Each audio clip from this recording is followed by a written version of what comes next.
Welcome back to News Geelong as we turn to the continued action-packed world of Geelong sport and our own flying hawk, Nathan Currie. Good evening, Nathan. Thanks very much, Rollo. Well, as you can tell by my eye, extreme sports is certainly not for me, so I think I'll just stick to reporting on sports. I'm standing in front of the drop-in wicket down here at the Geelong Cricket Club to talk to my good mate Damia and Shanahan to find out how everything's going down here at the Currie. First of all, mate, the team's been fighting hard to get back to the top of the ladder, so how does it feel to be in the top two? Yeah, it's really pleasing. Obviously, last two results have been fantastic for us, so moving forward, it's a really tough situation last two rounds. So hopefully we can win again this week against Pt3. Did last week's cancellation help at all? Would have been nice to play a two-day game, that's for sure. But we weren't too upset with the one-day format because obviously we play it pretty well, so it worked out well for us. Liam Buchanan found some form with a half-century. Did he do anything different, or did he just finally get a bit of luck? I wouldn't call it so much luck, it's more probably shot selection. Liam's worked pretty hard last couple of weeks on that in the nets and so forth, so we had a fairly good chat a couple of weeks ago about, obviously maximising his potential out in the middle, and on the weekend he really turned the corner with the 50-odd, and we're really hoping for a big month ahead for him. Did you think that was the catalyst for the win, or was it due to some fantastic bowling? It was a great setup in the first 20 overs with the bowling, to have them 4 for 60-odd. And obviously Alex Stanley and Liam's partnership to be 2 for 100 at the halfway mark was terrific, and we stuck to our guns to keep it at 190, so 190 scores pretty par, I reckon, and obviously we could mow that down at the start. We had a 2 for 100. As you said, you got Fitzroy this week. Will there be any lineup changes, and what do you think of them? Fitzroy's a really strong side. They've got some real match winners in their side, so we're going to have to be really playing at our best to make sure we get the 6 points, particularly playing away. They play their home ground really well, so they've obviously got Maxwell, Mash, Dixon, Nanas, these sort of guys, so they've got some great match winners there. But we'll be really concentrating on ourselves to make sure that we're concentrating 100% on our game plans, and hopefully we get the points. If things go your way over the next fortnight, you could find yourself sitting on top of the ladder. Is that where you want to be, or would you rather slip under the radar as the underdogs?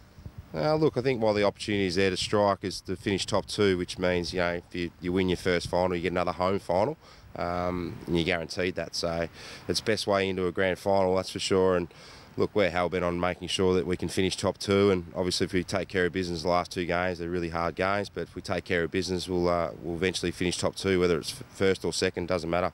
If we get that home final, we'll be terrific, and obviously contribute to our club championship, which is huge for the Currie club, and the seconds, thirds and fourths are doing a magnificent job as well, and everyone's pushing each other along. So we're in a really good situation at the moment, but we can't take our foot off the pedal. We've got to make sure the last two rounds we're really drilling them home. Now finally, Geelong didn't get the 2020 side everyone was hoping for. What were your thoughts on that decision? Yeah, look, I think it's really disappointing for the region. The guys who had obviously put their hard work into it, and the committee for the last 12 months or so, it's really disappointing for them, but it's also disappointing for local community. It would have been a fantastic opportunity for us to establish that, and would have meant the world, I reckon, to the local cricket fraternity. So hopefully in a couple of years' time we can have another strong bid at it, and something eventually will happen. And obviously we've got the facilities here, and if the lights go up in the next 12 months or so, there'll be no excuses. Thanks for your time there, Shannon. Well, the Barwon Sports Academy held their induction night for 2011 recently, and I caught up with the CEO, Cameron Loftus, to find out exactly what went down. First of all, Cameron, how did the induction night go in general? Yeah, it went really well, Nath. It's a really important night for us because we roll all our programs out. There's a lot of new inductees this year. We've got 52 new people, so there's a lot of information to get out to them. We try to give them the main things. They get a book which has got all of the dates and times and all the entitlements, etc. there. So, yeah, it went really well. You've got a few of the older athletes returning. Will you use them to mentor the younger ones? Yeah, definitely. There's a lot, for instance, there's some 3 or 4 swimmers who have really got an enormous amount out of the program. So we also use Jacinta Carroll and Cameron Brown, who have really utilised the programs over the journey, and so we certainly put them up as people to talk to get some advice off, and what we offer works. There's proof in the pudding there. So if they speak to those kids, then they'll certainly find out what they can and can't do out of the program. You touched on tennis when when the partnership was first formed. How did that get off the ground at induction night? Yeah, it was really exciting. 16 new tennis players come in, and of course for all of them it's new, and for the program manager Jonathan Ryan, who's super enthusiastic and really he's on the phone all the time. How can we make it better, and while we're putting it all together, it's going to be exciting to see how that develops, and I'm sure that there'll be massive benefits for those athletes. Predominantly from a strength and conditioning point of view, but also from some of the expert coaching they'll get as well. Netball's been revamped. What can you tell us there? Yeah, it's a project we've worked on for a little while now. There's 16 netballers come in. We're targeting the Zone Academy group, and I went down to Netball Victoria, talked with Nicole down there, and Michelle Gertz has come on board as program manager. Super enthusiastic, and now there'll be 16 girls in that area from 15, 16, trying to get to the VNL level. So hopefully what we're offering will really assist them to progress into that. And there's a couple that missed out on the Zone Academy from bottom age, and they will then get an opportunity to I suppose upskill themselves and strengthen their fitness base so that they can have an opportunity to make it next year. Finally, now you've got those sports off and running, what other partnerships will you look forward to forming in the future? Yeah, we're still working with basketball at the moment. There's cycling, golf, lawn bowls.